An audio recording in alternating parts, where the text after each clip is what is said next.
The Moffat Museum, Chapter 5, Sylvie's Wedding. Sylvie's Wedding. And see the picture there? Let's see. What is it? It looks like popcorn. Yeah. You think it is? Somebody spilled the rose petals. I think you're right. Okay, so let's read. Jane and Rufus stood on the front porch and watched them go. Rufus seemed dejected. He said, Joey and me always do things together. Now he's off to buy long pants. He paused. And I'm the only one not in the wedding. That's Rufus talking. Well, Rufus, said Jane, you can wear your sailor suit and they'll be fine for the wedding. So both Joey and you will be wearing long pants. And, she said, you're wrong when you say you're the only one of us not being in the wedding. Smell. Drawing the deep breath. What do you smell? What does he smell? Rose petals. Rose petals. Roses, said Rufus. Roses. Rachel, will you hand me the pink glasses there, please? I need to change glasses. Thank you very much. You look weird in a picture. Change mid chapter.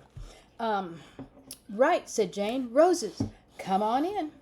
So, she led the way to the cellar door and she opened it. Oh my goodness, how cool it was down there. And Rufus immediately examined his waxwork's face. Remember his waxwork's face was down there, right? And he said, hey, what are all these bags doing down here beside my Madame Tussaud face? I stored them there, said Jane. Listen, you know what these bags are filled with? Petals of roses. I've been gathering them all day, all up and down the street. Well, she went to all the neighbors. Remember that? Yep. All up and down the street, feel in one bag. Feel how fresh. Don't squeeze them, just smell them. Do they still smell wonderful? Yeah. Well, you are going to strew them on the bride. This wedding is going to be a rose petal wedding.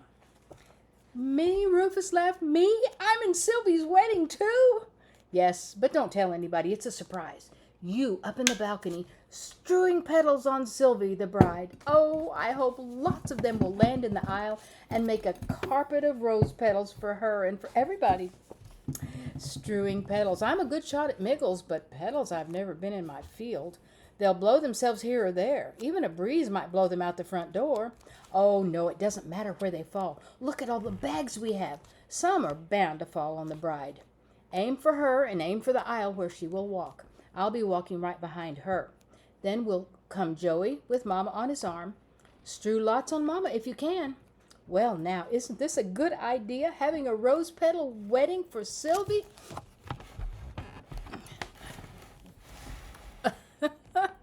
I can't get... There we go. I lost my place. Hang on. Okay, yes, Rufus says it's okay. The whole idea is okay. Circa thousands, of petals. Do you know what that means? M is Roman numeral for 1,000. And so he's saying thousand of petals. But how are we going to get all these petals to the church before 12 o'clock tomorrow? I think this wedding should be postponed. Yes, let's have it in the fall. Have bright red and golden leaves shower down on Sylvie instead of rose petals. Can't postpone it, said Jane. This wedding has been rehearsed, so it has to go on. Come what may. Come may. I should have been in the rehearsal, scattered a few petals just to get the gist of it, said Rufus. Well, no, I don't think so. Rose petals showering down on Sylvie is going to be a surprise. Everything else is as it always is in a wedding, except, Nancy Stokes told me this, that sometimes there's a page. She asked me whether or not you were going to be the page. Page? Exclaimed Rufus. Yes, the page is usually a little boy who holds up the bride's long veil so she won't trip on it. So she wasn't talking about a page in the book, was she? She was talking about a little boy, Page. Instead of holding up Sylvie's veil, all you have to do is shower rose petals down from above. But I'm a born page, Rufus objected. They should have had me be the page. I wish they had too, said Jane. Then all of us would be walking down the aisle. But I heard Sylvie ask Mr. Abbott, Ray, could Rufus be my page? And he said, no, Sylvie, dear. We must keep this wedding simple. Flower girl, yes. I agreed to that, but page, no. Rufus, remember he is twice as old as Sylvie, so whatever he says, that has to be. Oh, so Sylvie's husband-to-be is twice as old as she is? Oh, this I didn't know. That's interesting. It is Sylvie's wedding, said Rufus, and if Sylvie wants me to be her page, I'll be her simple page. I know how to be a page, simple or not. Sylvie is used to having me be her page, not only in plays like Cinderella, but at home too. At home, I'm her private page. So why not at her wedding? Uh-huh, said Jane, you're right. But who would shower the petals if you were her page? Rufus didn't listen. Who, he demanded, you used to go to the library with her books, so they would not be overdue, and she would not have to pay 2 cents. He went on. Who used to run to the store with her penny of the day and buy her a 2 for a penny peppermints, chocolate-covered peppermints? Me, not you, Jane, not Joey, me. Yes, Rufus, you, said Jane. In the library, I even picked out books for her. The library lady helped me. Sylvie doesn't like the kind of books that me and Joey like, pirates and cowboys and the Altscheller books. She likes hysterical books. Historical, corrected Jane. Yes, historical. And bring them back to her, the books and the peppermints, while she would be lying in the hammock, looking up at the sky, said Rufus. He paused. Then he gasped. Then he gulped. Who's going to get her books and her peppermints now? After a pause, Jane said, maybe Ray Abbott will, but you, Rufus, will still be the most important person in the wedding. You will be up in the balcony in a different kind of as a different kind of page, a petal showerer page. Never, ever in any story I've ever read have I heard of that special kind of page. Right, said Rufus. He began to laugh. Where'd you get this idea? He asked. Yesterday, when Sylvie came walking up the path, a breeze fluttered some of Mrs. Price's rose petals on her. That's when I thought it up. Rufus laughed again. There's plenty of ordinary pages, those who hold up veils, but never before has there been a petal showerer page in a high place, way up high, casting handfuls over the railing and aiming for the bride. They were silent for a while. Then Jane said, you know what? I think we should take the bags of petals over to the church right now. The cellar of the church might be even cooler than ours and be like Greenland's icy mountains. Then tonight we can go to sleep in peace knowing the petals are safe and sound in the church, all ready for the showering. Rufus thought this was a good idea. I know just where to store them. And Jane, they don't call the cellar of a church a cellar. They call it an undercroft. There are shelves, deep, deep shelves, right inside a narrow door to the left of the heavy big front doors. Just right for storing petals, said Jane. Rufus got his express wagon from its garage. Now his express wagon is going to be kind of like that wagon that you guys play with out there. It has sides on it, although those sides are metal and their sides are wooden sides. On Rufus's express wagon are wooden sides, but still it's like that wagon that you guys play with out there. And like your wagon, So Rufus got his express wagon from its garage behind the raspberry bushes. Express wagon. You could just call it just plain a wagon. Why do they call it an express wagon? Well, that's a good question. I think one way that the boys used their express wagons was back when people didn't have as many cars, boys would get groceries from the grocery store and bring them home in their express wagons. Or they would deliver them to other customers, and the customers might be in a hurry, so the boys would hurry with them. And express means hurry. Go fast. Go fast. So they would be a fast wagon delivery. So anyway, and so Rufus doesn't do that from grocery stores, but that's what they call it anyway. Okay, Jane ran from one side to the other to keep the bags from tumbling off as they went down the street. Rufus was cautious and circumnavigated the rough places in some sidewalks, but it was quite a maneuver to cross the street, but they managed. Now they were at the church building. The big doors were unlocked as always. No one was inside. They opened the door to the left, and this narrow door led not only to the undercroft, but also to a narrow stairway. spiraling around and around to the balcony, and even farther up the ropes were the ropes that the sexton pulled each Sunday morning and on wedding days to make the bells peal out loud and clear. You know, Sam Duty, our friend Sam Duty, often rang the bells, for the narrow, winding stairs were hard for the elderly sexton. For they were hard for him to climb, but Sam Duty could do it. They left the narrow door slightly ajar so they could see something in the semi-darkness. Ah, now they could see the deep, deep shelves that seemed to be in a secret recess in the granite wall. On one side of the bottom shelf there were a few clay flower pots. They had wilted geranium leaves and stalks in them, poor things. They shouldn't do that, because the owner might come and the kids might go down there and the owner might see it and see the kids going to the rose petals and they might get in trouble. I don't think he cared. Nah, I don't think they'd get in trouble. Or that he didn't know that was in there and he locked the doors. Oh, now that's a possibility. Ooh, my. Then they'd have to spend the night in the church building, wouldn't they? Oh, look at this, said Jane. There's a sign on this shelf, reserved for ladies of the altar guild. Ah, means nothing, said Rufus cheerfully, or there would be more than pots with dead geraniums in 'em. Right, said Jane happily. So they made many trips to the wagon and brought in bag after bag after bag of rose petals. They placed them neatly on the shelf. Let's go, said Rufus, but I wish I could take one bag full of these wedding petals up to the balcony and practice a little strewing, a little rehearsal. There was no time for Jane to say anything. At that moment, they heard the heavy outer doors of the church open and sunlight streamed in. Then came the merry sound of many ladies laughing. Jane quickly closed the narrow door. Now she and Rufus were in total darkness. Hush, Jane whispered. Shh, shh. Maybe there are ladies of the altar guild with something for those shelves marked reserved. I'll run up the stairs to the belfry, pull the ropes, and set the church bells pealing. That'll scare 'em and they'll run away, said Rufus. No, no, whispered Jane. No, no, behave yourself. This is the church building. They crouched down under the wide shelf and they waited tensely.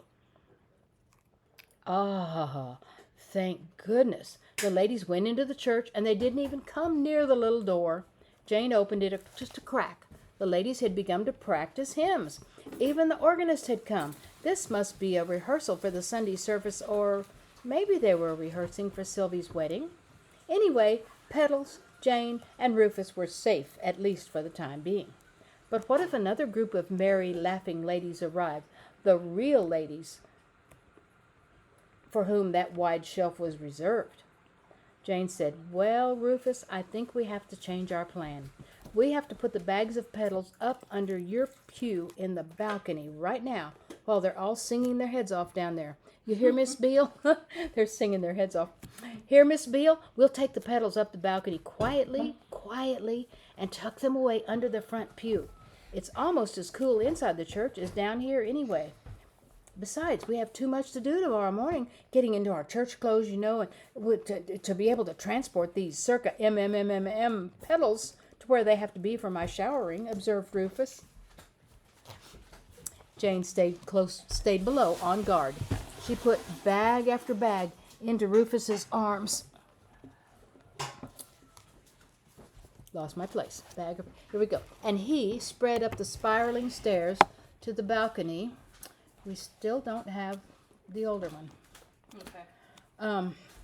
With one last bag in his arms and one in Jane's, they both went up to see how things looked. They scoping out the place. Fine. The bags were tucked. Yeah. I was backwards. I said that backwards. Yeah. They left one space in the middle empty for Rufus's legs and feet. One space in the middle of what? In the middle of the stacks of rose petals. And sacks of rose petals, yes. More water. Or whatever it is. Fine. The bags were tucked neatly under Rufus's pew from one end to the other. They left one space in the middle empty for Rufus's legs and feet, which were going to have a lot to do. His legs and feet were going to have a lot to do, feeling around for the next bag to shower down. Like manna from heaven, said Jane. Jane and Rufus sat down in the empty middle space to rest for a while, and Rufus did some practicing with his legs and feet, feeling around for bag number 1. I should have a helper, he said. No, 2 helpers, one on each side of me to shove the next bag along. How can I stretch from one end of the pew to the other, fishing for the next bag? My legs aren't long enough. Maybe I should bring a fishing rod. Okay, I'm going to show you a picture. What's that? That is Rufus sitting on the bench. Underneath the bench are all those bags, grocery bags of rose petals. That's a lot of grocery bags. That's a lot of grocery bags. And he is practicing so that for the next day he'll know how to do it. See here? All those bags of rose petals. Look at that. He can't reach. He can't reach, so what's he going to do? Jane laughed. Oh, no, you'll manage. You'll be fine all alone. You'll be all alone up here, and you'll be fine. Nobody likes to sit in the balcony. You'll be dropping petals down from below here. Like manna from heaven, said Rufus.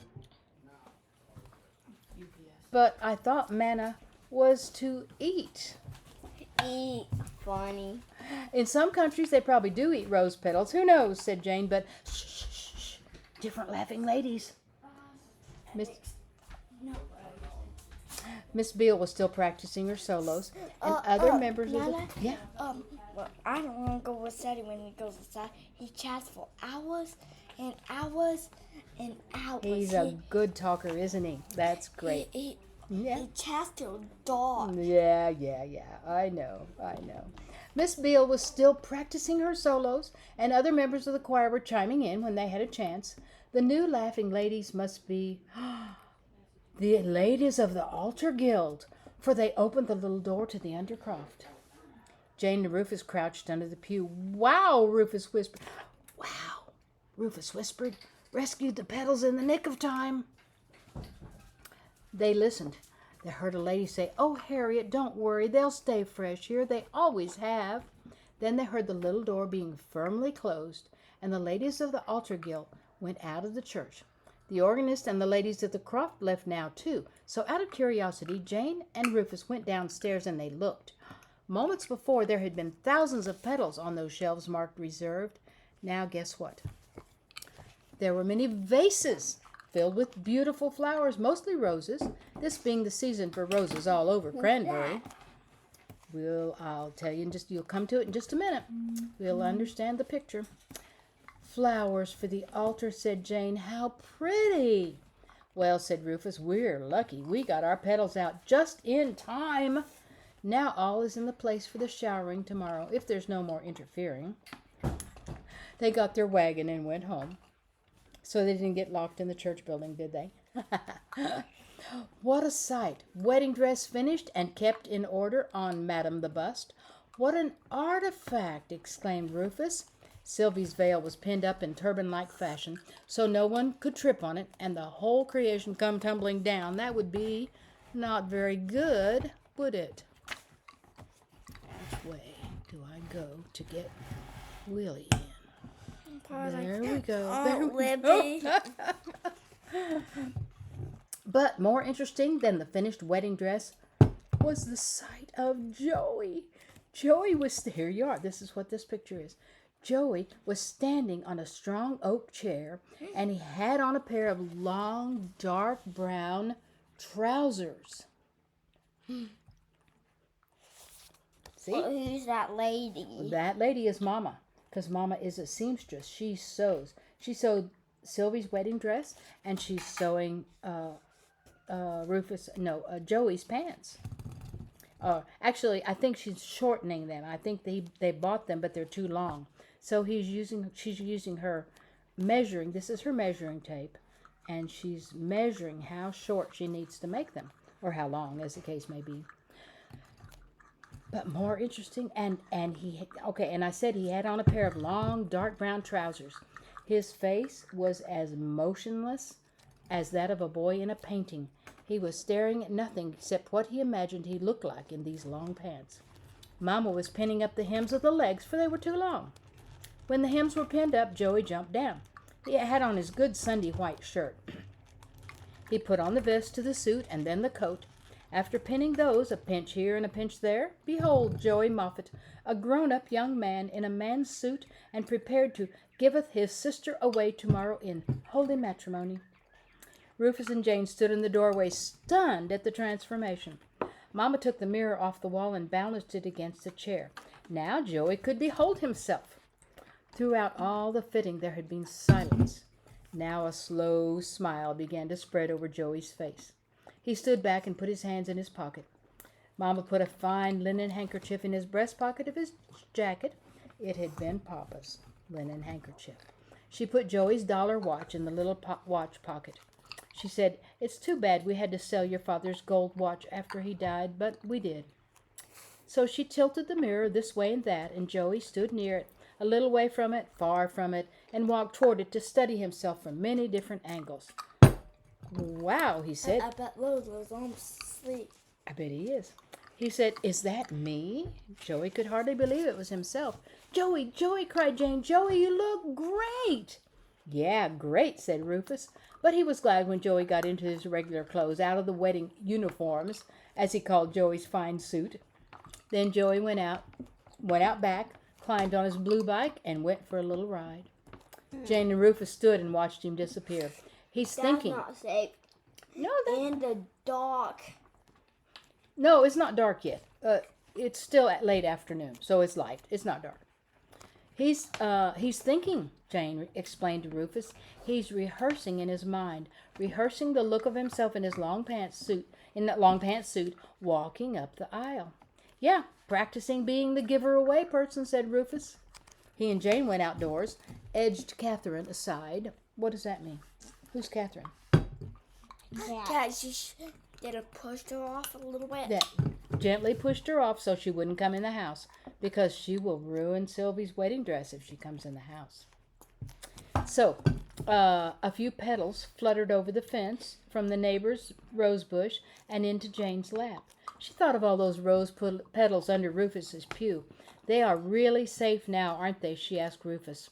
He said, "Sure. All the same, I know what I'm going to do because I don't want any interference with the rose petals. Stay here, I'll be right back." And he was back in just a few minutes with 2 cardboard signs. And the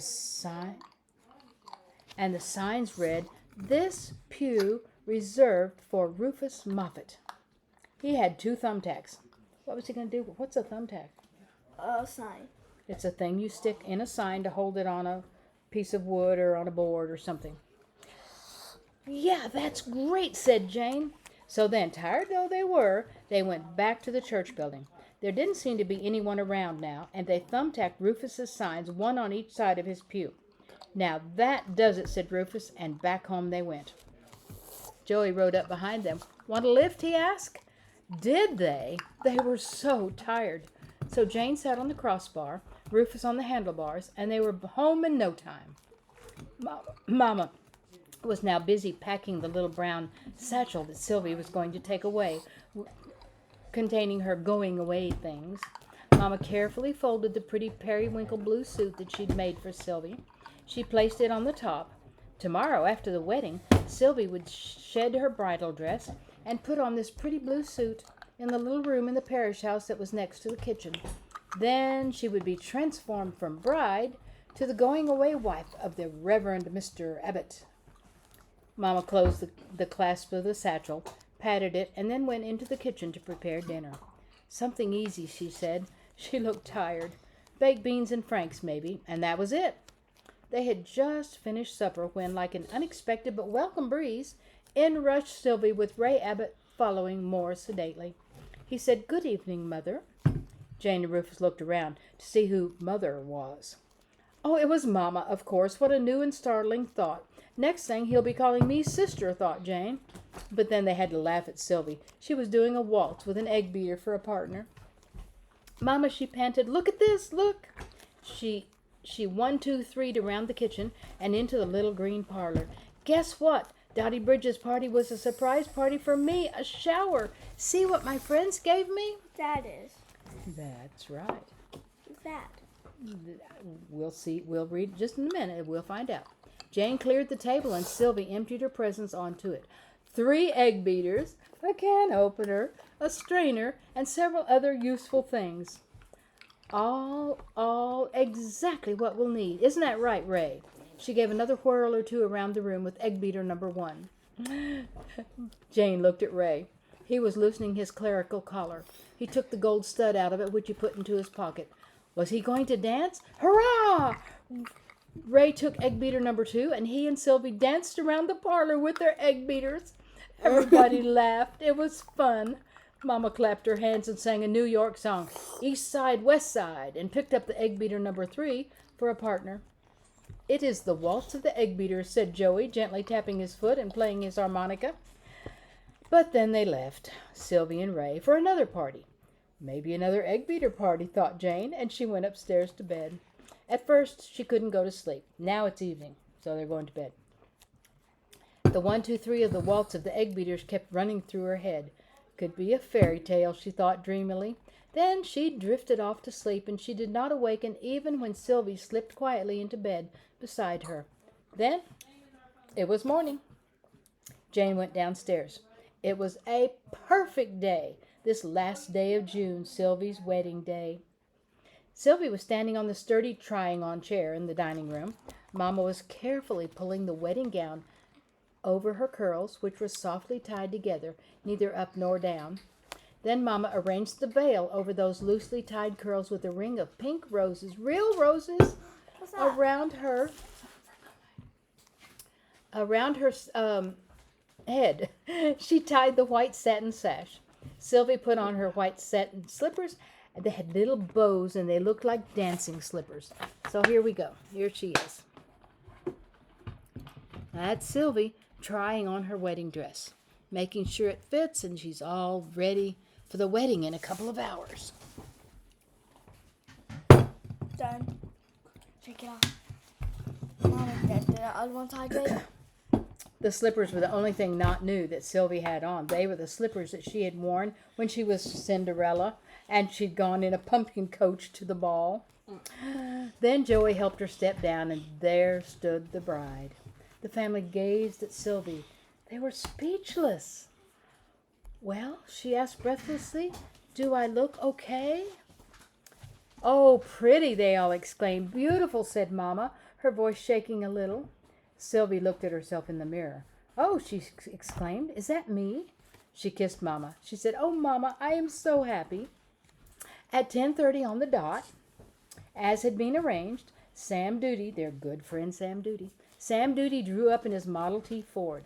He tooted 3 times. Toot, toot, toot.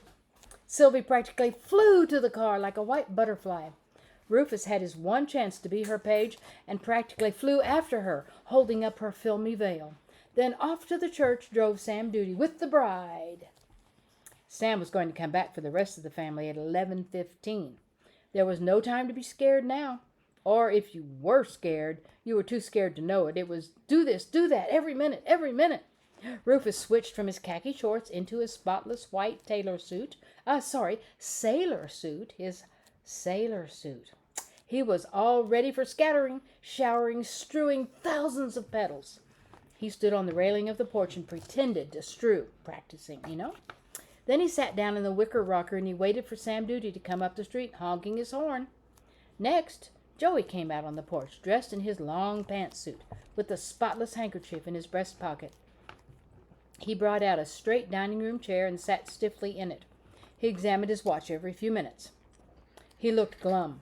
He wished he could sit up in the balcony with Rufus. He thought that would be more fun.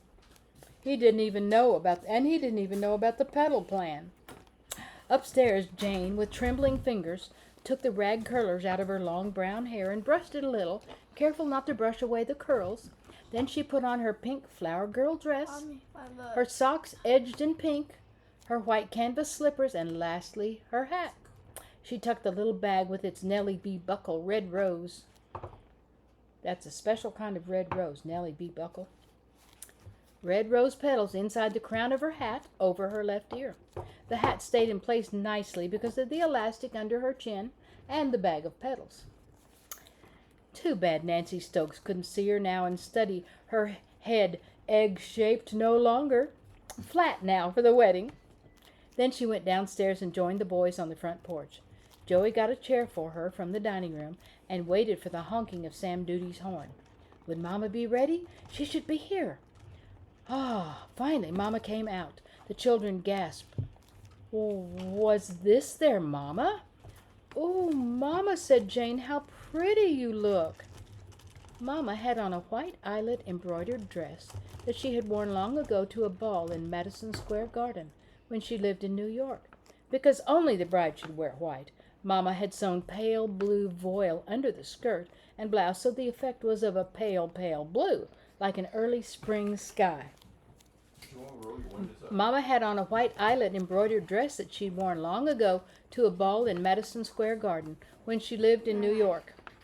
Yes, please. You read call? They're halfway open. Yeah, I think your dad's gonna close them for me. Steady. Yeah, Seti. That's what I should have said. Is he gonna close them for me? Thank you. Oh, Mama, Jane said again, how pretty you look. 2 Cinderellas in one family, said Rufus, and not one page between them.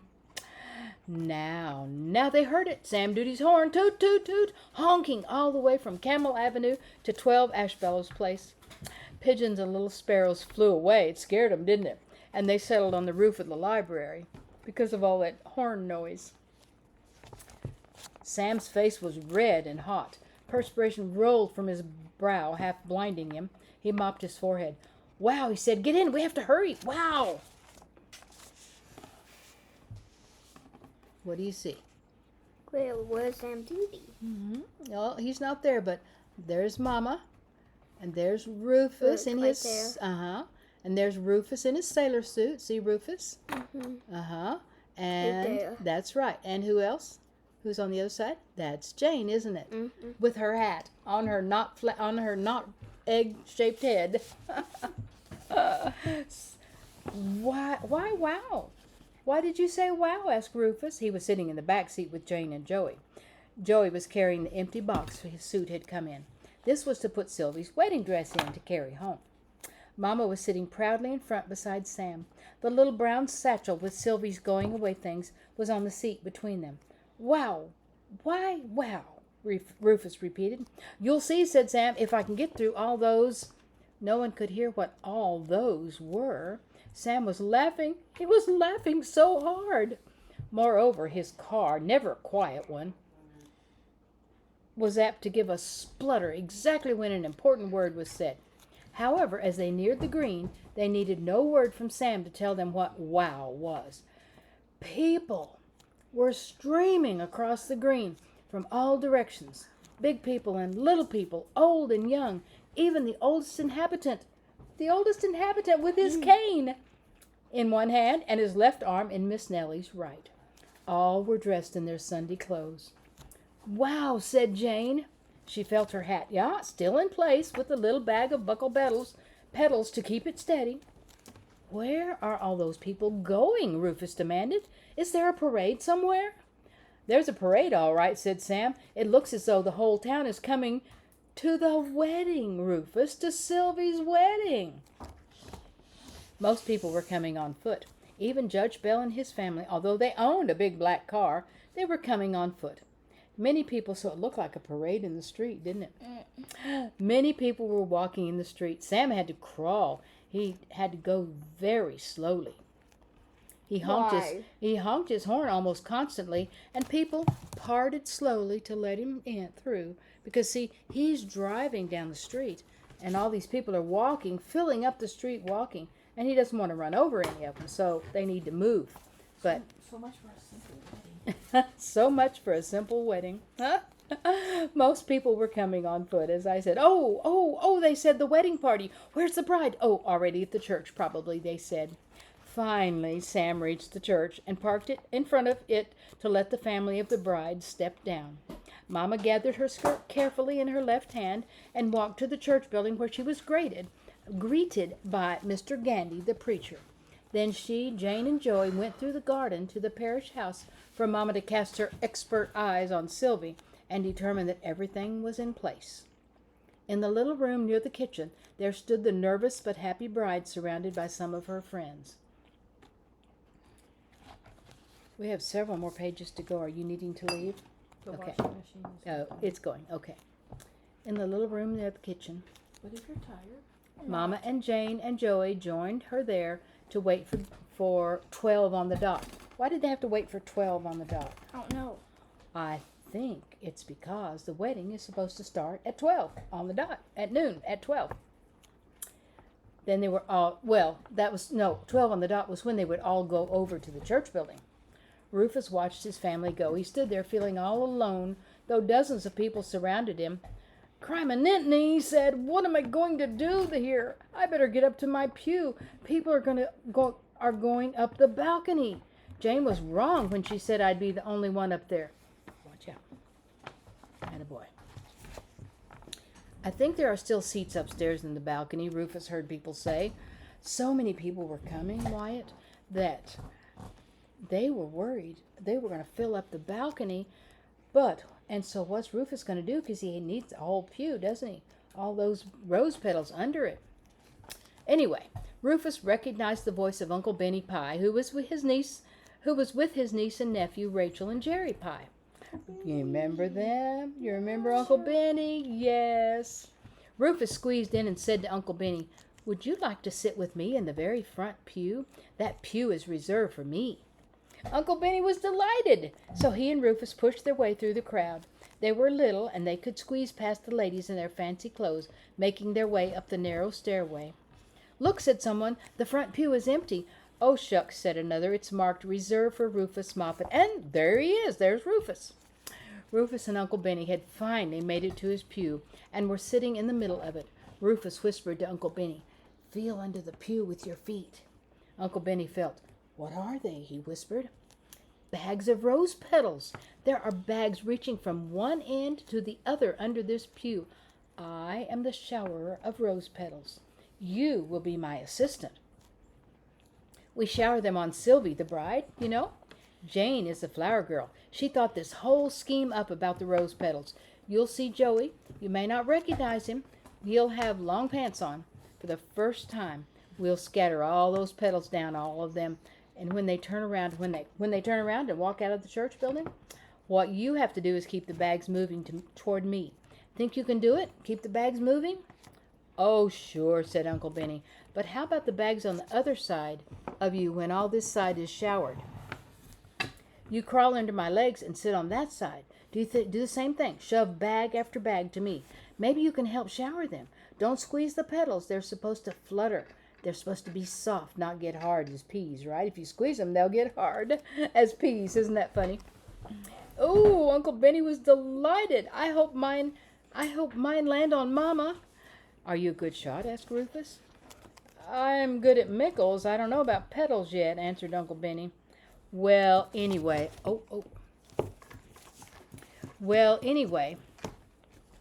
I lost my place. Hang on. There we are. We don't know about rose petals yet. Well, anyway, most of them are supposed to land on Sylvie in the wedding and in the aisles so Sylvie can tread on soft petals. These are my orders. You and me have the main job of this wedding. "That's right," said Uncle Benny happily. Rufus turned around. The balcony was filled up. People were standing up all along the walls by the steps leading down to where he was sitting. He felt selfish sitting here with just Uncle Benny. Only 2 boys on the pew. He spotted Huey Pudge, a boy he had known since room 1, Wood Street School. He beckoned to Huey. Huey came down and sat on the other side of Rufus, so Uncle Benny would not have to do all the shoving of bag to Rufus. Huey got the gist just as fast as Uncle Benny had, and felt for his first bag after practically standing on his head to get a look at them. "Wowie," was all he said. Rufus saw Rachel and Jerry Pie looking longingly down at their little uncle. Rufus beckoned to them. He wagged his head up and down. "Sure, come on down," that shake of his head meant, and they came down and sat beside Uncle Benny. Uncle Benny passed the word to them as to why this pew had been reserved for Rufus. There were still a few empty seats. Rufus whispered to the nice lady behind him that she could pass the word back that a few more children, not grown-ups, could pile in there. That the lady did, and just in the nick of time the 3 little daughters of Judge Bell squeezed their way into Rufus's pew. The organist had begun playing melodies, not the bridal music yet, but music to put the congregation in a quiet, expectant mood. Now the pew was full, and Rufus was not lonesome any more. The word was passed along in a soft whisper to the newcomers about the big bags of petals under the pew. The littlest Bell girl, her nickname was Noonie, isn't that funny, Noonie Bell, in leaning over to see them, lost her hat, and her hat floated down over the balcony to who knew where. Her sisters were ashamed of her. Of course, Rufus and company could not see underneath the balcony, but from the way the congregation was acting, they knew the members of the wedding party must be gathering in the doorway. Sam Duty, after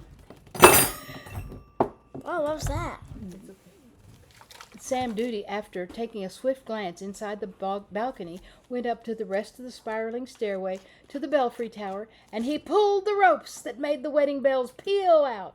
So joyously the bells pealed forth, announcing the rest of the people of Cranberry that Sylvie Moffat's wedding was about to begin. The echoes of the bells, had hardly died down when the organist struck up the wedding march.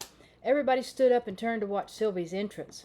Uncle Benny was so excited he almost reached now for a bag of petals, forgetting it was after, not before, the ceremony that he was supposed to help strew the petals. But Rufus stopped him in time. He spotted Mama and his Aunt Tony, and many others he knew, Mr. Buckle and Miss Nellie, some of the teachers. Then, leaning over the railing, the children in the front row saw the wedding procession. First there was Jane, the flower girl, clutching her hat with one hand and holding a big bouquet of pink roses in the other. And next, on the arm of her brother Joey, was Sylvie, the bride, looking like a fairy tale princess, walking in that lilting way she had. She did not trip, even though she had no page to hold her long veil, which spread out behind her like feathers of a white fan. The minister was standing at the head of the aisle, waiting for all the members of the wedding to converge there. Ray Abbott came from the side door that led to the parish house and waited for Sylvie and Joey to reach the minister. When the members of the wedding were all in place, the Reverend Mr. Gandy began the service. He had a nice smile on his face. Probably he can see that Joey is scared, thought Rufus. Maybe Sylvie and Jane are, too. Rufus whispered to Uncle Benny, "See that man there in long pants? That's my brother, Joey. Hard to believe, but true."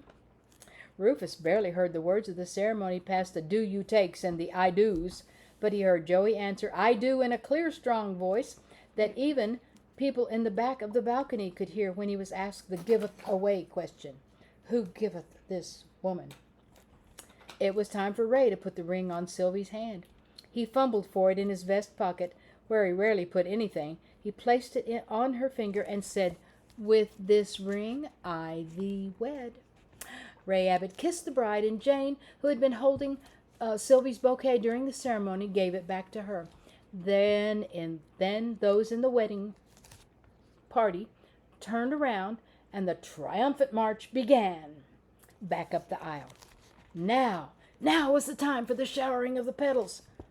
For slowly Sylvie, on Ray's arm, began to walk down the aisle. "Prominently," said Rufus. "It's now or never." He reached down under his pew, and as the bride and groom slowly came down the aisle, smiling, blowing kisses, Rufus sent the first large handful of roses fluttering down. It was the signal. All the children to the right and all the children to the left of Rufus reached under the pew for a bag and began to shower their petals down. You would think they had had a rehearsal, they did it so well. They didn't let all of them shower down at once. They let them fall one handful at a time, so that the church was filled with thousands of petals gently floating all around. "Oh, it's lucky I have lots of helpers," thought Rufus. "I could never have handled all this business by myself." He whisked away a tear. Why was he crying, he thought, and Uncle Benny handed him the next bag. More tears to whisk away. There was the Sylvie halfway down the aisle, treading lightly on the soft petals. But she paused. She looked up at the balcony. She saw Rufus up there in the middle, and she blew him a kiss. Rufus is her little brother, right? Remember that? Yeah. Was she smiling or crying? He couldn't tell. He let a whole bagful of petals fall down on where she stood, and she seemed to catch some in her upturned arms. Many landed on her veil, and hundreds fluttered all up and down the aisle where she was walking. So let's look at this picture. I see something. Yeah, you see all those little bits that you originally thought was popcorn? That's rose petals. And you see the people in the pews looking, but we don't see up above, but look, Sylvie is waving at Rufus. She's blown a kiss to her brother up high. Isn't that nice? So it was really as Jane had dreamed. Being a flower girl really had meant having petals from all the rose bushes on Ashbellows Place fall onto Sylvie the bride, her sister. A rose petal wedding. The last member of the wedding was Mr. Gandy, who seemed astonished but pleased. He looked up at the balcony and he saw Rufus, and Rufus showered the last of the petals down on him. Many fell into the wide sleeves of his surplice as he raised his arms in a kind of salute to the children up there. Now Rufus and his friends could no longer see the wedding procession, and now the people in the balcony were in as much of a hurry to get downstairs to greet the bride as they had been to find a place to sit before the ceremony began. They wanted to kiss the bride and wish her happiness forevermore. Sam Duty made his way through the throng and up to the belfry again to make the church bells ring out. So the bells pealed out, and perhaps could be heard as far away as Savin Rock, since it was such a clear day. What do we know about Savin Rock? Do we know anything about Savin Rock and Ginger Pie? Have we read Ginger Pie? Remember they went to look for ginger pie? Wasn't there like a cave up there or something? Or was that the other rock? There was 2 rocks. There were 2 rocks, yeah. Yeah. Anyway, people had rushed down from the balcony and disappeared. Uncle Benny, Rachel, and Jerry, and the 3 little girls all had left. Rufus was sitting alone with bags and bags, empty rose-petal bags. What was he supposed to do next? Ah, Rufus was not forgotten. Jane rushed up to the balcony. "Oh, Rufus, Rufus, you were wonderful," she said. "You and all your friends, wonderful. Now guess what? We are all to go to the parish house and have good things to eat and have a piece of wedding cake. Everybody's invited." Rufus revived. He'd been thinking he should have thought to bring a peanut butter sandwich in his pockets along with the petals and put it under, and so he could eat it, because he was getting hungry. So he and Jane went to the parish house. Sylvie spotted Rufus and hugged him. No one ever had such a pretty wedding before. All those petals, see? She shook her head, and some of the petals fell out of her veil. Rufus smiled. There were circa M or more of them, he said. Sylvie, half laughing, half crying, was radiant. Little folding chairs that were used for plays or Sunday school had been brought out and lined the room. In the middle was a long table with a huge wedding cake on it and wonderful things to eat. Sandwiches, pink lemonade. Then Sylvie made the first cut into the cake. Some wrapped a piece of paper napkin to take home. And put under their pillow. Do you think they'll put a piece of cake under their pillow? Oh, messy. Oh, my. Some ate their piece right away. Now, those were the more practical ones, weren't they? Some said they were going to wrap theirs in wax paper and put it in their memory book along with as many rose petals as they could scoop up. Then Sylvie went up to the little stage where she had performed often in Sunday school plays. She stood still, looking the guests over. "Ah," said Mrs. Price, "she's going to throw her bouquet." All the young girls crowded to the front, hoping to be the one to catch it, and then surely to be the next bride in the town of Cranberry. Sylvie paused a moment, looking at her eager friends with their outstretched arms. But she had someone in mind. It was Dottie Bridge, her best friend. She was aiming for her, and she aimed correctly. Dottie caught the bouquet and hugged it to her. Ray Abbott lifted Sylvie off the stage where he said, long ago, he had seen little Sylvie in Cinderella and loved her forevermore right from then. While people stood around and talked and ate some of the good things, Sylvie disappeared into the little room by the kitchen and changed her clothes. She put on her periwinkle blue suit. Mama was in there helping her, and she put the wedding dress in Joey's long pants suit box. Mama kissed Sylvie goodbye and she kissed Ray, and Sylvie and Ray slipped away. Mama joined Rufus and Jane and Joey, and they went outside. Someone had written "Just Married" in white chalk on Sam Duty's car. Others had tied pink and white crepe paper streamers to the back. Sylvie and Ray stepped into the back seat. Ray had Sylvie's little brown satchel, and he put that on the front seat with Sam. Mama and Jane and Joey and Rufus stood beside the car. People rushed out of the parish house to say goodbye, goodbye. Just in time, Jane remembered the little candy bag filled with Nellie B. Buckle red rose petals, and she handed them to Sylvie and said they were special petals from a rose bush in the oldest inhabitant's garden. Sylvie tucked them in the brim of her hat. "Thank him. Tell him I'll save them always," she cried, for now she was really crying a little. "Write to me, write to me." The petals were so lovely. Excuse me. Let's look at the picture while Nana coughs. See, they're waving goodbye. Oh, get it turned right. There we go. But one of them saw me as a rose petals. Uh-huh. Looks that way, doesn't it? With the shutter, the engine cranked up as Sam Duty was cranking up the car. "My little silver giver will wave the bride brother. Goodbye," she called to him loudly, calling to Rufus. Then many of the ladies of Ashbella Place, who had brought little bags of petals for this very moment, threw them at the bride and groom. So off they went in a shower of petals, caught in the breeze and seeming to scamper after the car as it went slowly down the street. "Much nicer than throwing rice," said Judge Bell. "I always thought, my, what a terrible waste to throw rice. Throwing away good rice, with so many people starving in the world everywhere." Sam drove slowly so people could follow them down Church Street and to the corner, crying, "Goodbye, goodbye, happiness, happiness always." Then Sam turned to the left on Camel Avenue, and with much tooting and honking, he drove down the avenue on the way to the Cranberry Depot to catch the 3:15 train to New York City. So that's where Sylvie and her new husband were going. People began to drift away. "Some children were scooping up the new shower of petals to make a bed for my dollies," said Noonie Bell. Her hat had been found. It had fallen on the baptismal font, but not into it. More and more people, after shaking hands with Mama and Joey, telling Jane how nice she looked, left. They all left. Soon all had left. Now just Mama and Rufus and Joey were standing alone on the curb. Joey went into the parish house to get Sylvie's wedding dress and quickly came back to stand with his family. They were straining their necks for one last glimpse of Sylvie that they might get when Sam drove past the white church on the green. They did see her! Sam Duty honked his horn loudly to show them that Sylvie and Ray had seen Mama and all of them. Then he stepped on the gas, and now they were out of sight.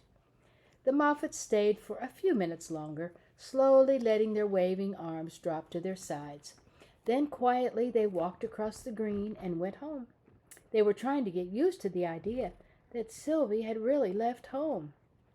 No one said a word. In the house, Jane took her flower girl hat off right away, but she kept her pink dress on. Mama took her hat off too, but she kept her pretty dress on. There were still petals in her hair and in Jane's. The boys had disappeared upstairs as fast as possible to change into their khaki shorts. Maybe Mr. Price would get the hose out later and cool them off. Mama and Jane didn't know what to do. They just sat, and the wedding seemed like a dream. End of chapter 5.